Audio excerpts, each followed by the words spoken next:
An investigation into Tupac Shakur's unsolved killing has been revived. It took nearly 3 decades, but a new twist came when authorities in Nevada served a search warrant this week in connection with the rap star's shooting death. They confirmed Tuesday. By Thursday, more details had emerged about the home that was searched, which public records show is tied to a man whose nephew emerged as a suspect shortly after the rapper's killing. Here's what to know about one of the most infamous fatal shootings in hip-hop history.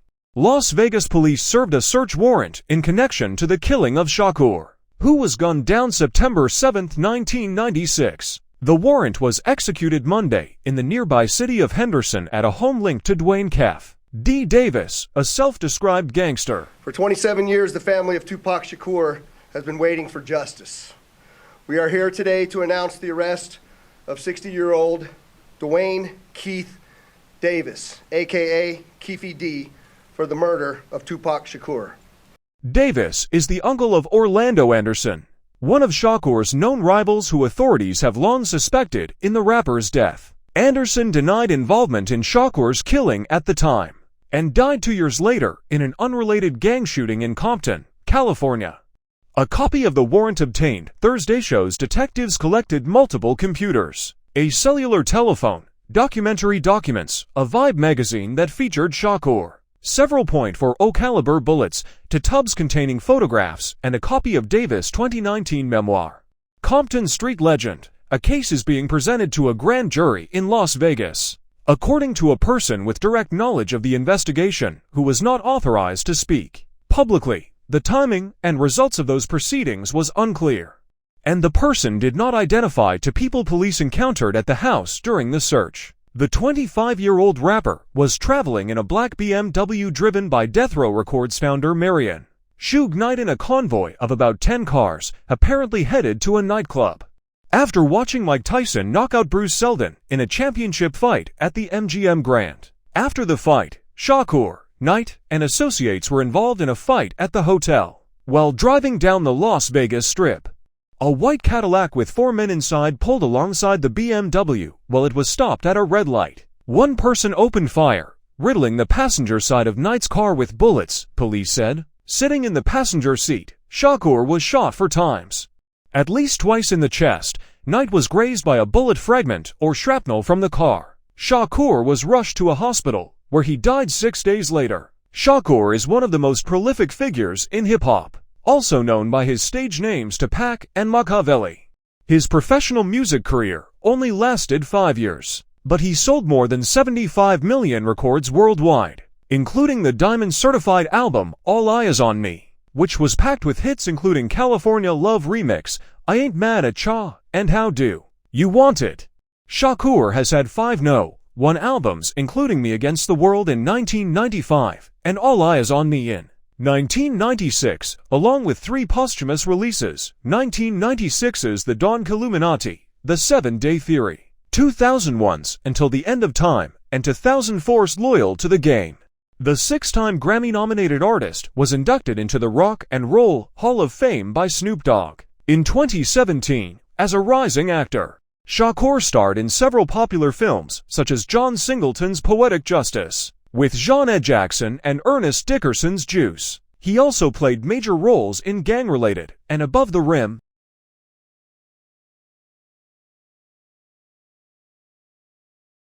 In April, a 5-part FX docuseries called Dear Mama, the saga of Afeni and Tupac Shakur, delved into the past of the rapper's mother, Afeni Shakur, as a female leader in the Black Panther Party, while exploring Tupac's journey as a political visionary and becoming one of the greatest rap artists of all time.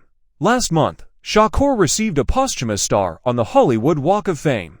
He defied the distinction between art and activism, said radio personality Big Boy, who emceed the ceremony. Shakur has been remembered with museum exhibits, including Tupac Shakur, Wake Me When I'm Free in 2021, and All Eyes on Me at the Grammy Museum in 2015. He'll soon have a stretch of an Oakland street renamed after him. Shakur's death came amid his feud with rap rival the Notorious B.I.G., who was fatally shot 6 months later. At the time, both rappers were in the middle of the infamous East Coast-West Coast rivalry, which primarily defined the hip-hop scene during the mid-1990s. The feud was ignited after Shakur was seriously wounded in another shooting during a robbery in the lobby of a Midtown Manhattan hotel in 1994. He was shot several times and lost $40,000. Shakur openly accused B.I.G. and Sean Diddy Combs of having prior knowledge of the shooting, which both vehemently denied. The shooting sparked enough of a feud that created a serious divide within the hip-hop community and fans. The New York-born Shakur represented the West Coast after he signed with the Los Angeles-based Death Row Records. He often traded verbal jabs with New York natives B.I.G. and Combs, who hailed from the East Coast while representing New York City-based Bad Boy Records.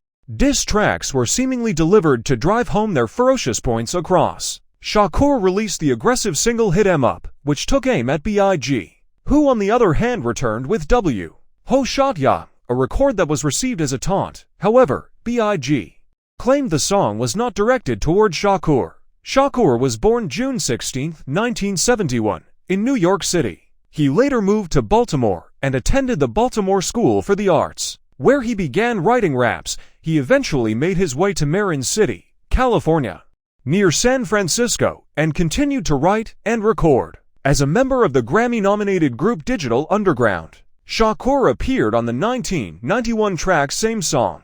From this is an EP release, and on the album Sons of the P, that same year, Shakur achieved individual recognition with the album 2Pac Now, which spawned the successful singles Trapped and Brenda's Got a Baby. The album, with references to police officers being killed, drew notoriety when a lawyer claimed a man accused of killing a Texas trooper had been riled up by the record. Then Vice President Dan Quayle targeted 2Pac Now in his 1990 to battle with Hollywood over traditional values. In 1993, Shakur followed up with the sophomore album, which produced songs I Get Around, Keep Ya Head Up, and Papa Song. And he was nominated for an American Music Award as Best New Rap Hip-Hop Artist. The next year, he appeared with hip-hop group Thug Life on the Above the Rim soundtrack and on the group's album Volume 1. In a photo on the album liner, he framed his face between his two extended middle fingers. Over the years, Shakur had some brushes with the law. He served several months in a New York prison for sex abuse. While in prison, Shakur indicated he was rethinking his lifestyle. He had support from black leaders including the Rev. Jesse Jackson and the Rev. Al Sharpton, who counseled him while he was locked up. Thug life to me is dead. If it's real, let somebody else represent it, because I'm tired of it. Shakur told Vibe magazine, I represented it too much. I was thug life. Shakur was upfront about his troubled life in the 1995 release Me Against the World, a multi-million-selling album that contained the ominously titled tracks If I Die Tonight and Death Around the Corner. It ain't easy being me. Will I see the penitentiary? Or will I stay free? Shakur rapped on the album, which produced the Grammy-nominated Dear Mama and standout singles So Many Tears and Temptations. The Las Vegas shooting occurred as Shakur's fourth solo album, All Eyes on Me, remained on the charts, with some 5 million copies sold.